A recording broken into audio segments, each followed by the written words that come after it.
I messed up tonight. I lost another fight. I still mess up, but I'll just start again. I keep falling down. I keep on hitting the ground. I always get enough. See what's next. Birds don't just fly. They fall down and get up. Nobody learns without getting it wrong. I won't give up, no I won't give in till I reach the end and then I'll start again. No I won't leave, I wanna try everything, I wanna try even though I could fail.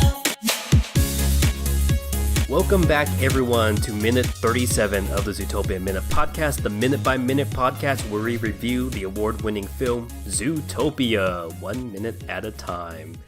I'm your host, Choco, and I just came back from another con. Yay, a lot more cons and preparing for another con. And I'm doing great. I'm You tired. sound like Nick. So many cons, so little time. Yeah, we're both con artists. And I'm joined by my lovely co-host, Simul. Hello, everybody. I hope you are well. Yeah, I hope you guys are not blinded by the eclipse. I hope you weren't staring up at it. Yeah. Well, that was a while back. Don't do the Trump thing. It was a while back, and I have an interesting story about it, but we'll save that for after the minute. All right. So we are at minute 37 if you're following along with us. So we get to finish hearing what Nick was saying, and he starts this minute by saying, "Cute little bunny." And Judy responds by saying, "Don't call me cute." And Nick brings Judy to this oriental-looking yoga voodoo hippie place where they meet a big yak, and he looks like a deranged individual you see at UC Berkeley. Judy shows him a picture, and he sneezes, and that's where the minute ends. Indeed. There we go. Yeah, so that's going to be from 3700 to 3759 for anyone following along. Not a super action-packed minute, but the beginning to one of my favorite scenes in the whole movie, and an introduction to a very fun character, I think. Yeah, voiced by Tommy Chong. Voiced by Tommy Chong, which is something I realized the instant he began speaking, basically. I'm like, is that Tommy Chong? That's totally Tommy Chong. And then the credits rolled, and I'm like, yeah, it was Tommy Chong. I was right. I love when I'm right about stuff. All right, so we were able to find out what was at the end of that little cliffhanger thing at the end of the last minute. Wherever they're going is not a place for cute little bunnies, is what Nick says. And Judy's upset about this because, again, cute is not something that you can call a bunny, because other bunnies can call other bunnies cute, but if someone else does, it's, you know. So clearly Nick just doesn't care about social convention whatsoever. He's appropriating a word from bunny culture for his own purposes. Just like this scene is appropriating Oriental culture for the mystic Orientalism or something. Can you say like that. Oriental anymore? Is Oriental a actually, PC word? That's actually the term for. So I'm surprised this scene has not been brought up with any controversy. Like overall, Zootopia was praised by all sides for being really, really progressive, showing the different sides and whatnot. But in almost every single Hollywood movie, recent examples have been the Netflix Iron Fist series, and even Avatar: The Last Airbender, for what's known as Orientalism, which is an amalgamation of fantasy Asian culture, so just mishmashing random Asian cultures, Or all like to Kung Fu portray the movies. mystic West. Yeah, old Kung Fu movies with the wizened dude with the Fu Manchu Yeah, so mustache. it's supposed to be a form of cultural appropriation and supposed to be offensive, and me being the culture that the offense is directed towards, I could kind of see it, but for the most part, it's also specifically, this is parodying hippie culture, which is the first culture to really appropriate that. So I'm just mostly surprised that this, because I guess it's not a main focal point of this movie, and this movie, as we'll see later on, is a parody of a lot of these little conventions we've seen in previous films and storytelling. But if this movie was just this scene, I wouldn't be surprised if there's some Twitter blogs about how offensive this is, partaking in mystic Orientalism.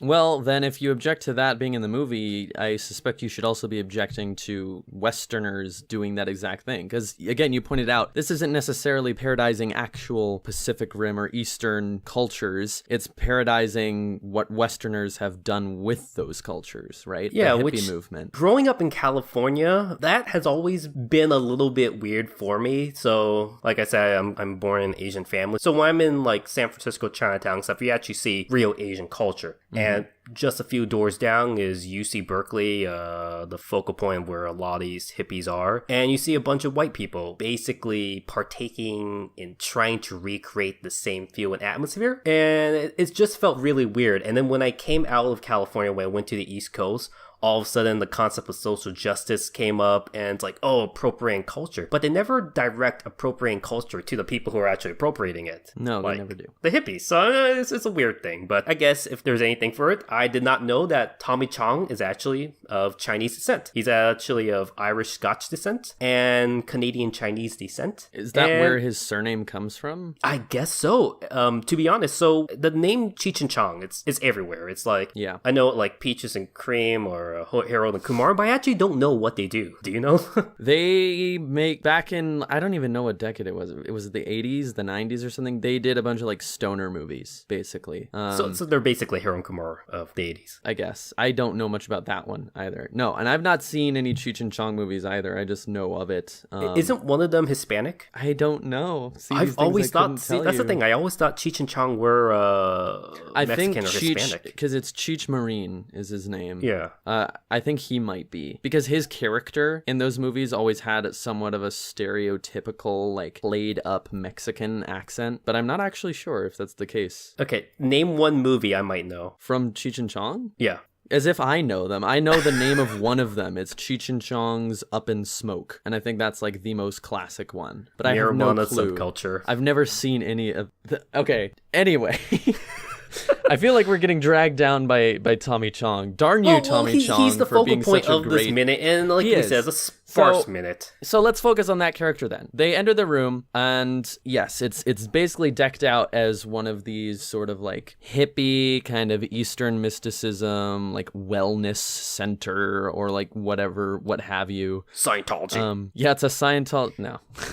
They go up. Judy pushes her way past a bead curtain. Everyone loves those bead curtains. And they're into this room. They've got the nice sort of sitar music playing. Dude's burning incense. And they walk up, and there's this yak at the front desk sitting and evidently meditating, just going, Om. And he's got like long matted fur over his eyes, kind of like dreadlocks almost, and a bunch of flies around his head, which was kind of gross. I think when I was in the theater the first time I watched this, everyone was kind of like, that's just like real hippies. Well, actually, I remember No offense to real hippies. one of the first articles I read after watching Zootopia, or one of the first articles I saw about Zootopia, was actually talking about this scene specifically, because up to this point, all the organisms we've seen in this movie were all sentient. They all had human anthropomorphic features. Oh, but the flies are not. Yeah, but the flies are not. But this blogger, I think it was Yahoo Movies or something reviewing it, he basically asked the question, wait, so are the flies also sentient? Can they also think? So is this like a college work program for these fly students? like they were making these questions. I like so that headcanon. So yeah, it's like, okay, so are the bugs sentient in this movie? Do they have same comprehension as a bunny or a fox? So, as we move along in this minute, this yak is sitting there meditating, saying Om. So we now know that Hinduism is indeed canon in the world of Zootopia. So is Yoga Hansam Brahmamoti, whatever that guy who does the self-realization fellowship is. I can't say these Indian names. Sorry, I'm offending you Indians and Hindus. Well, anyway, they try and get this yak's attention a few times. Judy is like, sir, hello, excuse me, hello. And he just sort of keeps saying Om to himself over and over before he finally shakes his head, gets the hair out of his eyes, and sees Judy down below. And as Judy begins to speak, he says, oh, you know, I'm gonna have to stop you right there, actually, because we're good on the Bunny Scout cookies. So nice of him to assume her age. Yeah, assuming her age, assuming what she's there for. First of all, this raises several questions in my mind. One of which, is there this group called Bunny Scouts? Do they only consist of bunnies? And is that not an issue? I don't know. I don't remember when I was in Boy Scouts, but isn't there an issue where it's like trans boys can't join the Boy Scouts or something? There was something. Oh, okay. So yeah, can other species other than rabbits join the Bunny Scouts? Yeah, is the so like that question would be then. equivalent in this movie. Yeah. I'm not saying trans people are I don't bunnies, know. Maybe it's a hot topic in this world. Whether Ooh, that's they have okay Hot or Topic not. as well? Oh my gosh, dude! All the punk rock sheep. You know, the punk sheep is where you get steel wool from. Actually. Oh my god. All right. Okay, Yeah. we're done with these animal puns. Let's go. Well, hey, we've been sort of short on puns lately. The movie usually gives us some. We got to come up with our own. Yeah, I know one guess we should bring on the podcast just for puns, but we'll get to it later. So I guess, yeah, Boy Scouts or Girl Scouts equivalent exists in this world, and apparently Girl consists Scouts, of 'cause only they one do the species. cookies. It must all be carrot cookies. Carrot cake cookies. Ooh, those could be really good, though. Could be Now potentially I'm good. distracted. Anyway, Judy corrects this Tommy Chong yak, saying, "No, sir, actually, I'm Officer Hops from ZPD. We're looking for a missing mammal. His name is Emmett Otterton. Maybe you've seen him around."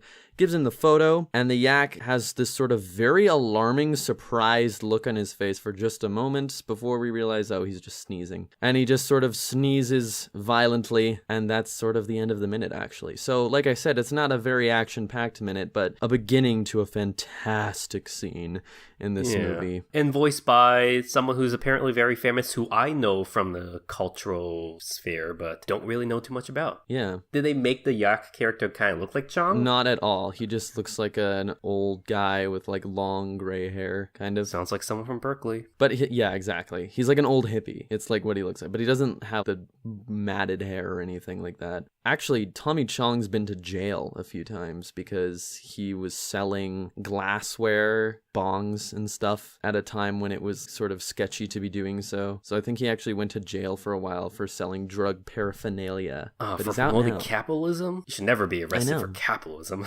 I agree. Or else Enron should be. Anyway, it's an introduction to a fantastic minute, and it's going to be really exciting talking about this in the next minute. But Yeah, this is your favorite series of minutes, so hopefully in the next few minutes you'll show what you like, because we just passed my favorite minutes. Now these are your favorite minutes. They're back to back. Very nice for us. oh boy. Well, since it is sort of a short, not very full of content minute, we might as well take this remaining time we have for this episode to talk a little bit more about the things that we've been up to during our brief hiatus. Again, guys, we do want to apologize for the wait. Choco and I were speaking earlier about that, and we think that now that the summer is over, con season is sort of winding down a bit, we're going to hopefully be able to get these episodes out a bit more regularly like we were sort of towards the end of last year, the beginning of this year. Starting with Everfree, kind of, things just got a lot more busy. Yeah, especially since most of the cons that we had this summer were like cons that are big for us, like Everfree. And a lot of things is in a your home- row with like Yeah. no real time between. It was just tough. But also a lot of fun. Yeah, fun. Well, actually, if you look at Simul's YouTube channel, he talked all about fun stuff at BronyCon. I But did. there's one thing he left out of his little vlog. It's true. Our fantastic trip to Washington, D.C., our national capital. Yeah, that's right. So, for those that don't know, BronyCon is in Baltimore, Maryland, which is not too long a drive from the capital of the USA, Washington, in the My District of previous Columbia. hometown. Is that true? Baltimore, that is. Oh, Baltimore, I lived that in is, yeah. Baltimore for college, so Right, I lived there right, for about right. half I a thought- decade, so it's Yeah. home, I guess. I thought you meant DC. I'm like, what? Anyway, yeah, we got to go to DC. It was my second time going. I actually got to go to DC. The very first BronyCon I went to in 2015, I just went down there on my own, had it arranged so that my flight would be out of Reagan National instead of BWI. And I just took some time sort of bumming around the National Mall to look at some of the awesome museums that they have in the Smithsonian Institution. And that's kind of what we did a bit of on our most recent trip, in addition to a few other things. I think it's actually kind of interesting because this is our second trip after BronyCon together. I think it's kind of become a new tradition for us. The year before, we actually just looked around Baltimore Inner Harbor, and this year we're looking around DC. So it seems like after every BronyCon, we do some little vacation together. DC was a bit more interesting. I mean, I would we could. say. I'm sure there's cool places in Baltimore. We just chose one. Like, what was it? It was the Maryland Science Center. Yeah, and it was it cool, was- but it was like you could tell it was geared towards younger kids. I think. Yeah, they had giant crab statues, which are cool. Those were cool, and they had actual crabs, which are also really cool. So one thing in DC that one of the first things we did that I actually never been to was go up to the Lincoln statue. Sorry, my head. Yeah, I the just Lincoln went, Memorial. my mind just went through Reagan, Jefferson, because you said Reagan National. I was like, Find the Reagan file, Jefferson, what's find his the name? file. I was like, The he's Temple the of founder of the Lincoln. Republican Party. He's the founder of the Republican Party. It's a Jefferson. No, I forgot. The Lincoln, dude's on the that's it. penny, which...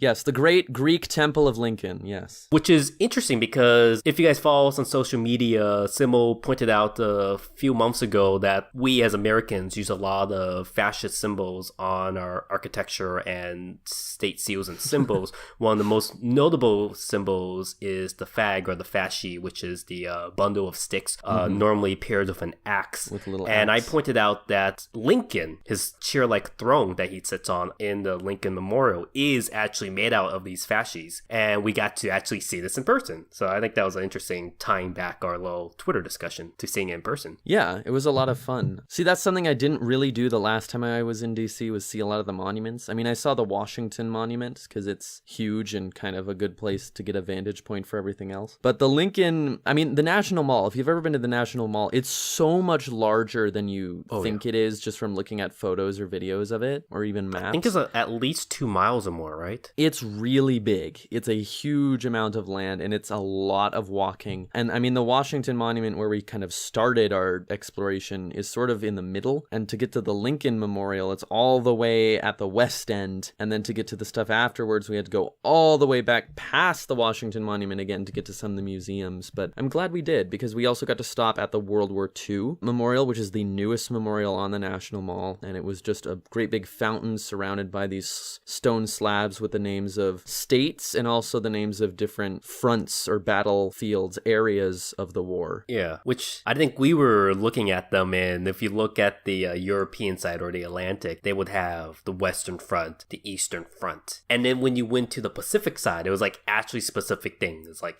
tiny Indochina islands and stuff, yeah. Yeah, like Iwo Jima. Yeah, it was just like, okay, so they have all these specific little countries, but then in Europe, it's just front. The West and East. The North African front, the West front. It was a nice memorial. I actually was there when I first moved to Baltimore to attend Johns Hopkins. I went there when the memorial was fairly new, and it just seems like the thing to do is take a picture in front of your home state. And that's basically what we did. I got a picture in front of the California pillar, and you got a picture in front of the Washington pillar. We did. That was fun. And then we saw Lincoln and his giant throne in the great Greek temple, which that's totally what it feels like. It's like a Greek or Roman temple to some it's sort a Greek of god. temple, and that's actually where the fascist symbol comes from.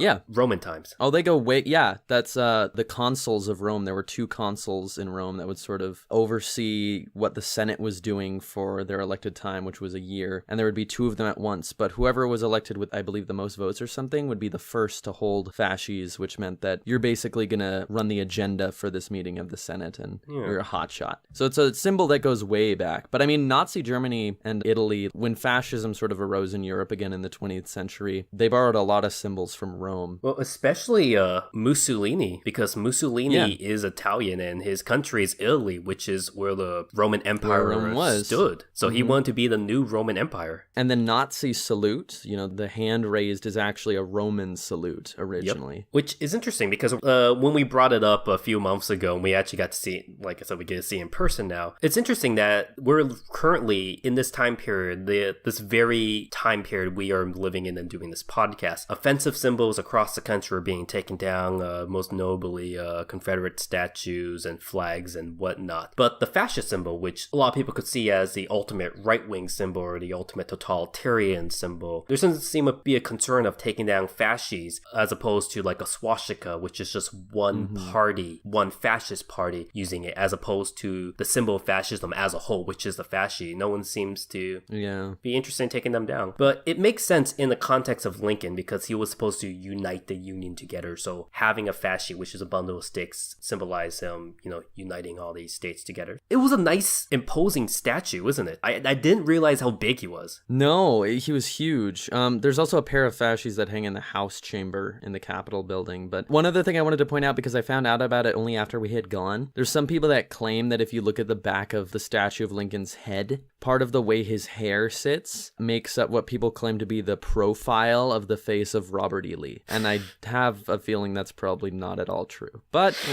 whatever floats your boat. The conspiracy theorists are, having their fun there. Well, the closest conspiracy theory I could think of connecting Confederates to symbols in Washington, D.C. is, did you know that one of the buildings we didn't visit is the Capitol building, but the Statue of Liberty on top of the Capitol building was actually done and commissioned by Jefferson Davis, who was the president of the Confederate States. See, it's interesting things like that just make you think, huh? And then continuing on with the Greek statues, I was kind of telling you about this old statue they used to have of Washington where he was in the model of a Greek god. And I was trying to show you pictures of it on my phone, and we actually got to see it. Coincidentally, we walked into the very Smithsonian Museum that was housing the Washington statue. That was the next place we stopped, actually. After the Lincoln Memorial, we went over to the Museum of American History. Yep. Where we saw I think we that passed great by the statue. Vietnam Memorial briefly. We did. That scar in the ground, that was a really interesting one too. But from there it was the American History Museum, and we saw that really badass statue of George Washington. We also saw the original Star-Spangled Banner, which was way bigger than I thought it would be. Wow. I never realized how huge that flag was. And the one they have on display is smaller than the way it originally was because they were cutting off the sides for souvenirs.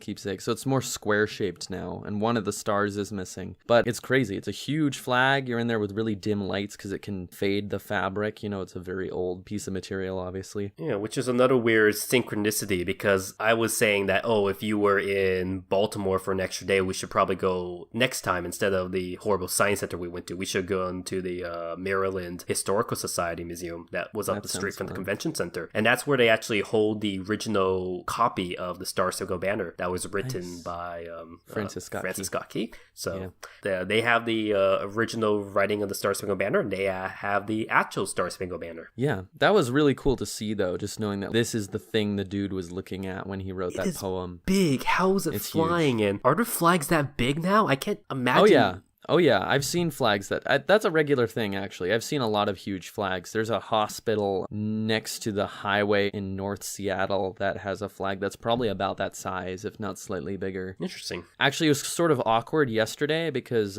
as of the time we're recording this, yesterday was actually 9/11, and so a lot of the flags were at half-mast. But this huge flag was at half-mast, but it made the flag run into the sign that was below the flagpole, and I kind of thought that's not the most dignified thing ever, but okay. Anyway, American History Museum was a lot of fun. And then, I don't know, I think the next stop we did after that was probably one of my favorites. You remember where we went? The art museum? It was the National Gallery of Art, which I found out after the fact is apparently not technically part of the Smithsonian. It's an independent thing. Isn't that weird? Yeah. So I think originally you wanted to meet up with one of your groups of friends, but we didn't. Nah, they never showed up. Or like they had to go really quickly after they showed up, I guess. So no, that never happened. But you wanted to see an art museum before we left, so it was a choice between that museum that we visited and the National Portrait Gallery.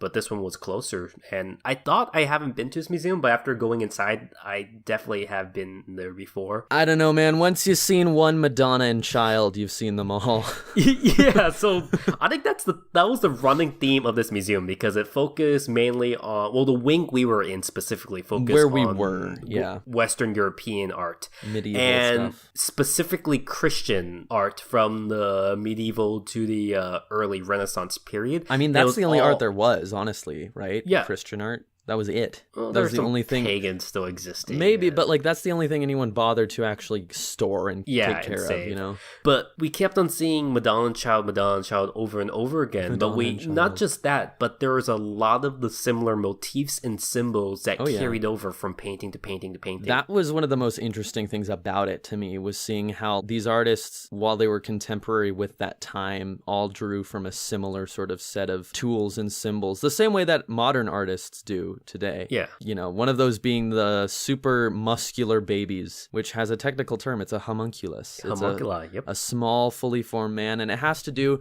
I've heard that the reason baby Jesus would be depicted that way is because it was thought to be somewhat blasphemous to imply that Jesus was anything less than perfect. And so even as an infant, they would depict him as fully formed with a perfect body. And therefore you end up with really horrible, ugly, muscular babies. But the other way the concept of a homunculus is used is super interesting to to me. It's sort of an antiquated view of the human soul, in that before people really understood how brains work and all that, it's, well, how is it working on the inside? Is there like a smaller person inside you pulling levers and pushing buttons? You know, we've all seen movies like that. But that was the idea, is that you actually have some form of spirit within you that is a fully formed person. And so one thing I noticed right away, there was one painting of the scene of the crucifixion, and there were the two men on Jesus's right and left side, the two thieves, one who rejected him and one who was saved. And the one who was saved had like a bunch of angels coming down, and out of his mouth they pulled a tiny person. And that's when I realized, oh, that's a homunculus. That's totally a depiction of the human soul. It's a tiny person being pulled from this guy's mouth, which is creepy as heck, but it's also super cool just to see that this is what their idea of a human soul was at the time. Simul. I think you're just misinterpreting someone's Vore art. Oh my god, is this Vore? Yeah, and then someone's going to write an article about that, and then the artist is going to have to resign from his position. Not everything is Vore, Choco. Why must this happen every episode? We are a podcast that verges on the line of not being furry and being furry, so we have to make references to the furry fandom. Still, hashtag not furries. I don't know, man. That felt heavy-handed to me. No, but yeah, you're definitely right on that. It's definitely the shift from the Greek classical age and Roman golden age, where everything was representational of reality, what was around, to being more abstract and trying to put symbolic meaning in what was supposed to be there, but not how it physically looked. That's why if we're looking at a lot of these paintings, you would see swans and battleships the same size in the background, not because they thought swans were as big as battleships, but it's because they had to show that this is a swan, this is a battleship, and they're symbolic in this specific manner for this. Yeah. And just going through that wing of the gallery we were in kind of debunks the entire Ancient Aliens series on History Channel, because if you see a lot of these Ancient Alien episodes, they'll zoom into one, there's like a UFO in the background, old looking thing, and say, oh, it's proof of UFOs. But when we're looking through this, it's like, no, it was obviously that's just a cloudburst with God's eyeball or a circle of angels representing Jesus's ascension, and it's nothing to do with a UFO. Like, some of the painters might paint them bad so it looked like a sphere or a flying saucer. It's not aliens, they're just not a good artist. Yeah, so after seeing that many times, like, we might see one that looks like a UFO, but then seeing the two pictures right next to that where it was obvious that oval shape is actually a circle of angels, it's like, okay, that completely debunked what Ancient Aliens is trying to say. Yeah. Something really interesting that I kind of noticed, because we did end up looking first at this wing that was all sort of medieval art. A lot of Madonna and Child, which means, of course, it's just a painting of the Virgin Mary and a baby Jesus. You mean Isis and Horus? Oh gosh. All right. Anyway, we started in this sort of medieval period and we moved sort of more into the beginning of the Renaissance. And you could see where there were improvements in the art as people were beginning to figure out how perspective works. Like, this one actually has a vanishing point and these people look more realistic and sort of less flat. And that thing is interesting because obviously a lot of that skill came out of the work of people during that time who were putting the time into really studying human figure and perspective and all those different techniques. And when you compare it to the earlier medieval works, it's like a night and day difference. Have you ever wondered why it is that it took so long for people to learn how to draw realistically? Or have you ever thought about why these medieval artists, if this is their trade or this is their vocation in life, that they've, even after like a lifetime of drawing these murals or making these mosaics or whatever, how come there wasn't really more improvement? Everything's just sort of blended into the same sort of medieval style. Yeah, of course I did. I just talked about it because it was a shift in what they wanted the art to be. Because the proof is, it wasn't that they need to learn how to do it; they already knew how to do it. And the proof was the previous artists that came from before then, the Greek artists and sculptors. They knew exactly what the human form was. They knew perspective and all that stuff. It was a shift in art needing to be representational of reality to representational of spiritual forms, specifically tying into religion, because religion, especially Christianity, is all full of symbolism. And how do you represent the abstract on painting. So Sure. basically, it's like that the transformative art panel I do at cons. So artists knew how to do this, draw realistic humans before then, but when they need to shift the art form to make it more symbolic, they had to draw in that specific style. And then the students of these artists were like, oh, our masters drew in that style, so we should draw on that, we should draw on that. And then eventually, later down the line, the later artists would say, why are we drawing this crappy style? Why don't we go back to what our forefathers are doing, the Greeks and the Romans? Let's try to go back to that. And then that's when they went and tried to rediscover anatomy and gave spark to the Renaissance. But also a interesting thing. So I saw part of a documentary that was put together by Penn and Teller, but talked about how a lot of these Renaissance artists, they might not have actually been as technically talented as we like to think, that they could paint these fantastic colors and shades of the human body basically just with their eye and the paintbrush. But they in fact had to use a camera obscura to project light on the canvas and basically trace over it. Oh, they're tracers. Oh, geez. This is like a big controversy in like fan artist communities and Yeah, stuff. it is. And actually, this documentary was a big controversy as well, because the guy who Teller was doing the documentary about was just some rich businessman who really loved one specific, I think, industrial age artist who drew so realistically. And he doesn't know anything about painting. He just loved this particular artist. And he wanted to prove that he could paint like this artist using the same tricks available to them. So he basically made his own setup and used the camera obscura. The camera obscura is basically just a pinhole through a black wall that will reflect light onto the other side. And he basically used a mirror and this camera obscura to paint a near exact replica of that original painter's art. And this is a businessman who had It's no like an talent in eclipse painting viewer. beforehand. It's like one of those eclipse viewer projector things. The Yeah. little pinhole. How appropriate. I think we'll save the eclipse talk for the next episode. Yeah, there's a lot of stuff there. I'll save that for the next one. But just to finish off on this little train here, we did have a good time in the National Gallery of Art. And then before we left, we actually ran into Claire Corlett and her dad, Ian, who were VIPs at BronyCon. That was really random, but pretty cool, actually. Yes, who, for some reason, they're going to be the, I feel bad because they're going to be the two specific VAs that I'm always going to blank on every time they see me. Because I was trying, when they bumped into me, I'm like, wait, is this Michelle Kramer? my my God. mind was like, and then you had to introduce them to me again. I'm like, oh, I know who they are. We chat many times. I feel bad because last year TrotCon, they came to my booth to buy stuff from me, and I knew they looked familiar, but I could not put who they were until after they left. And this has happened a few times with them. So if they're listening, I do apologize, but you guys are awesome, and thanks a lot for keeping getting my art. But every time they stop by my booth, it's just like at every con, and for the last 5 years, I'm just blanking on them, so I do apologize. It was cool we get to bump into them, just casually. It was. Outside I wasn't con. expecting that to happen at all. We walked into that room and I'm like, oh, that looks vaguely familiar. Oh, wait, that's them. That's amazing. Hi, guys. I've had a similar experience. I bumped into Rebecca Sugar, I think that's her name. The Steven Universe creator. Yeah, Steven I don't know. I don't watch way. Steven Universe. Me neither. But I bumped into her at a seafood restaurant outside of MagFest a few years ago. So that was just random. That's interesting. But speaking of that, we did have seafood at this place too. Oh, yeah. So following the art gallery, we left and then began the best part of the trip and the primary reason I will return to DC in the future. Yeah. I kind of was like, let's just Google lobster roll and see what comes up. Yeah. So we found, what was that place called? It was like... I can't know now. I should want to shout them plug out. them because they were really good. Oh well. They were by the Chinatown area of Yeah, it was north DC. of the mall, sort of straight north of where the art gallery was, actually. We went up a little bit, and it was this sort of New England-style chowder house sort of surf and turf thing, and they had these amazing lobster rolls, which were very expensive, but incredibly delicious, and I wanted infinite amounts of $17, them. but it was worth the money because I've had was so good. lobster rolls for more expensive, and it was mostly mayonnaise and celery. This was giant chunks of lobster. Huge chunks of lobster. Yeah. Like just globs of lobster, and then you got like a piece of lobster tail to go with it. Yeah, they had like a half a mini lobster for an extra $5, and that was the best mini lobster I had.